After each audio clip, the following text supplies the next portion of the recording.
being in Ivy City, and I have observed basketball courts set up on the street signs, so I do think a basketball court should be on that list, again, because people are playing in the street.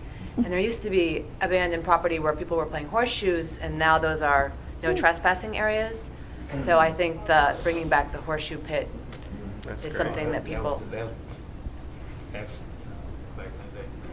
to the needs and the issues of the community. And I know the community at this point, it seems like it has, it's not as, the residents, it has really reduced itself.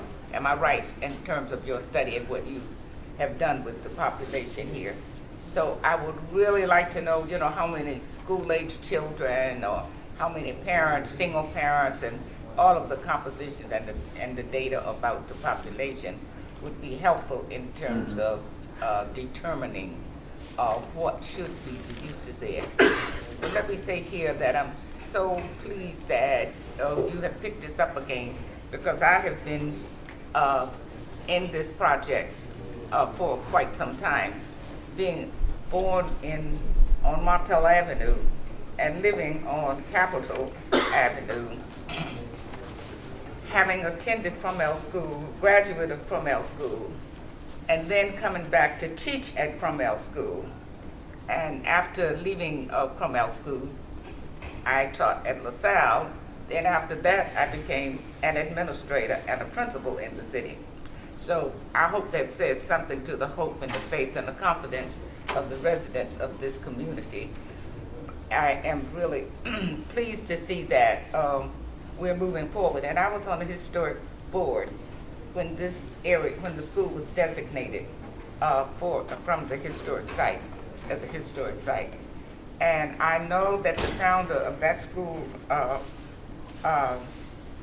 the Dr. Crummell, his whole notion and his whole contribution was to education. And I'm happy to see that you have included some of that in terms of the ideas that have been posted.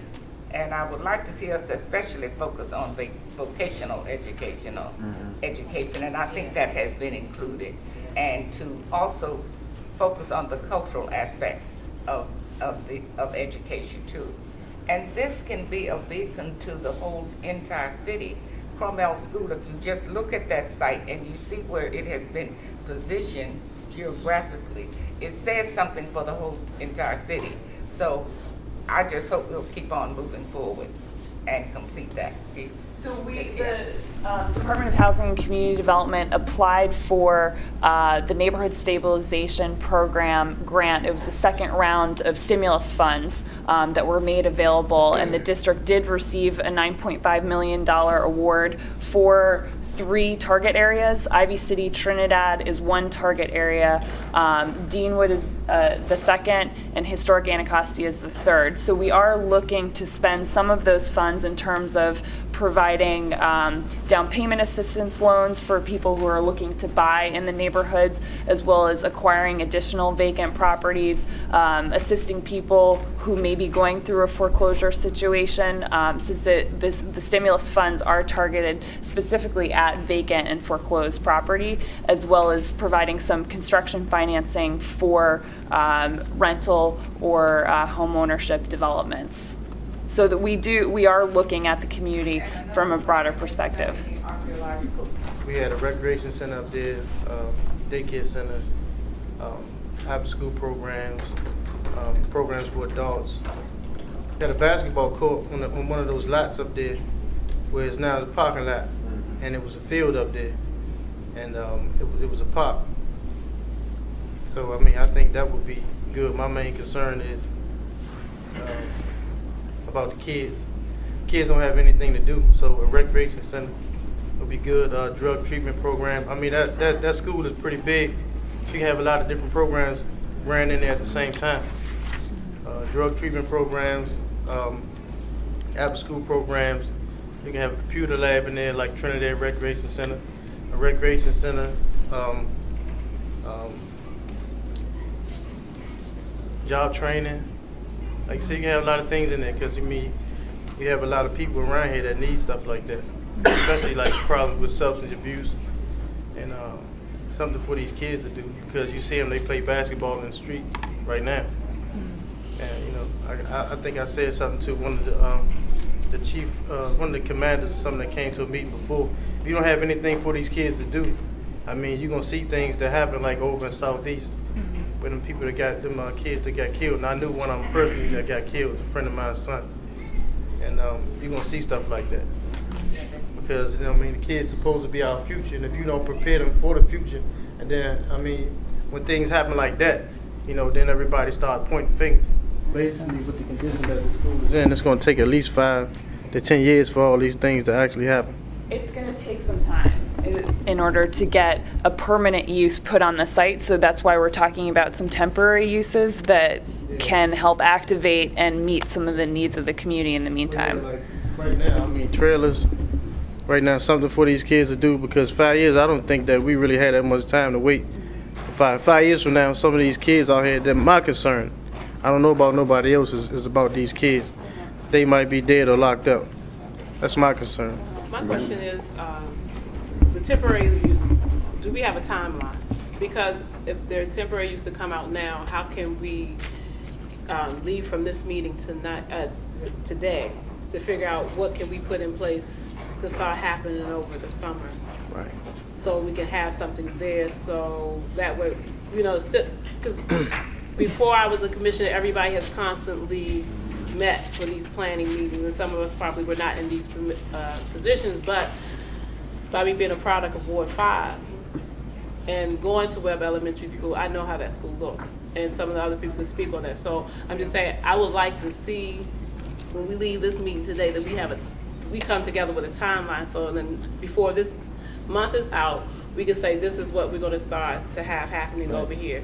I mean, if we really want, you know, temporary uses such as gardening and the raised beds and all that, I mean, there's folks in the city who do that work and could work with us to make it happen. So we individually might not have that expertise, but we can find other folks who can work with us to make that happen.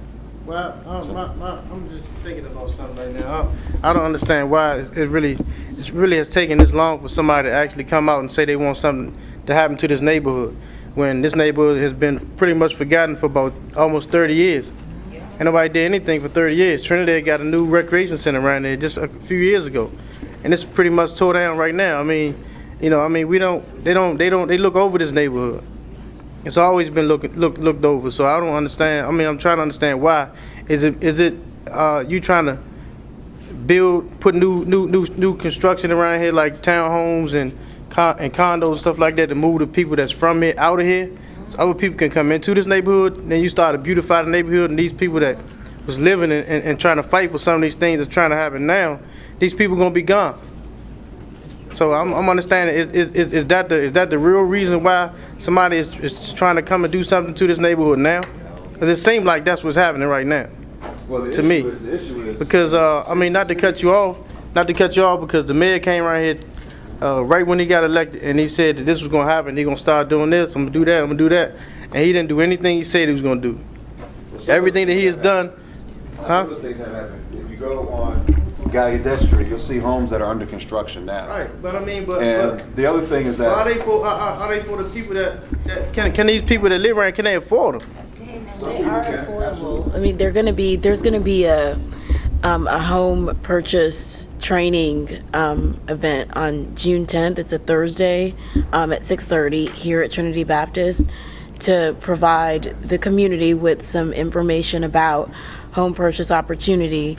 I mean, the goal of all this housing is to actually revitalize the existing community and provide home ownership opportunities for the people who actually live here in this community. That is the goal.